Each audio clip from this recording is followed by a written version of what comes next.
So we first of all try to send a clear message also to the people working with city planning, urban planning, to architects, to builders, that we want to see change and we want to see new buildings that have the classical architectural qualities.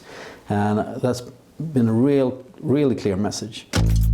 This is an interview with Johannes Hulter, a politician for the Social Democratic Party of Gothenburg.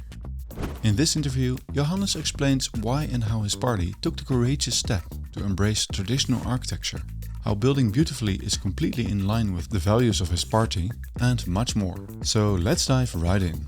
So we're the local branch of the Social Democratic Party, and since January we are in power. So we try to make Gothenburg a better place in different ways. And I'm the deputy mayor of urban planning, so that's my role. So when did you first hear about the architecture uprising? I've been interested in these questions for a long time and studied urban planning and other architecture and related subjects for a long time.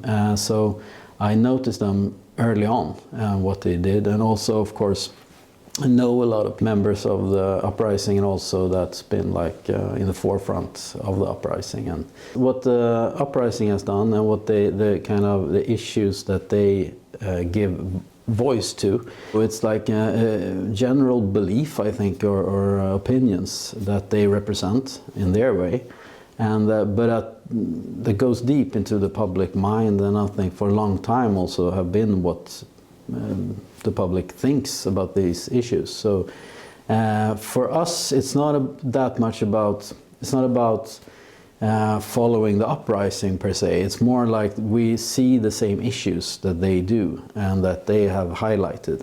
So I think we just working parallel, so to speak. So we do the same thing, and they do their thing in like the internet world and also social media world. And like an NGO, they're working for that goal, and we as a political party try to listen to people and try to make the city more beautiful as well. So yeah, but it's true that in Sweden we have also it's a country where equality is really important, and where the distance between people and the politicians is small. Traditionally, we don't have the kind of elite politicians that you see in many other countries. So we're politicians in Sweden more part of the public, or part of like ordinary people, than in many other countries. So I think that still holds to some degree.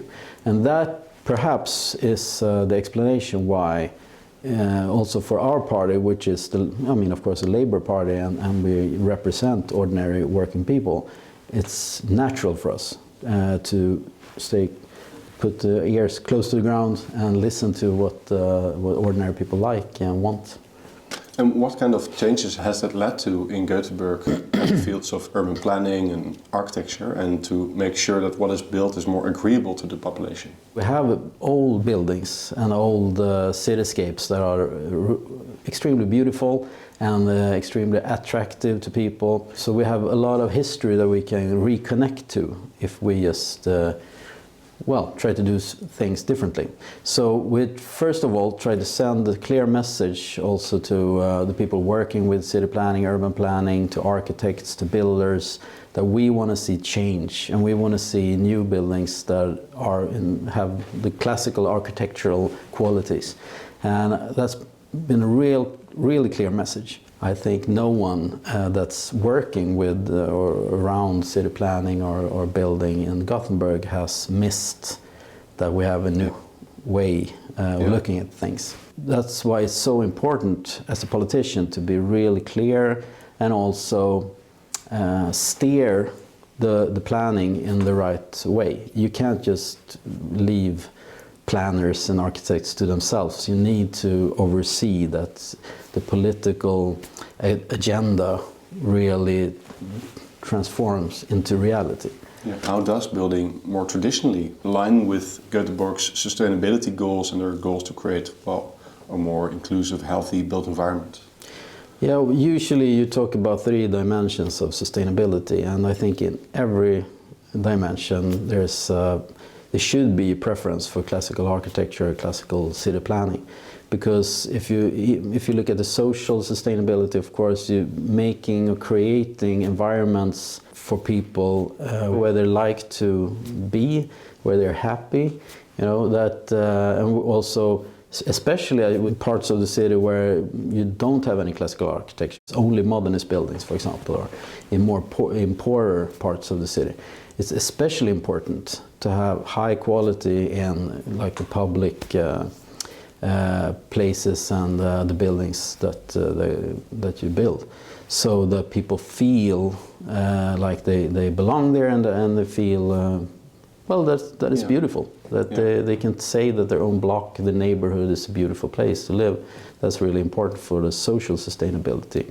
So that's one aspect. The other aspect, of course, is the ecological aspect, where if you build something that people love and cherish, it's going to stay for a while. It's not going to be torn down after 10 or 20 years. It's long lasting, of course. And I would say it's also an economic, for the economic sustainability, it's very important also to make places that people use, that people like.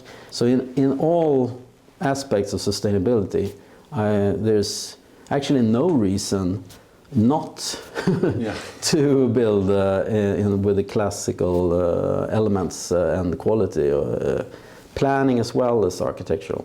Yeah, how have your constituents reacted to this embrace of these ideas which you share with the architecture uprising? There's few issues that are so important to people. And the ironic and strange thing about that is that you would have thought that politicians would be interested in this type of question. And also we know, because we have made polls and other research, that a big majority of the public, this is what they feel and this is what they want. In a democracy, that would be the natural inclination, I feel, for a politician to be interested at least in what the majority feels very strongly about. So this should be a no-brainer for any politician. So I think from all parties, actually, they're kind of a curiosity, and I think actually we're in the beginning of a paradigm shift, where politicians are going to have the confidence to actually listen to their constituents and to their citizens, and what they want their city to look like, and actually build a better city, not only in Gothenburg, but across the world, actually.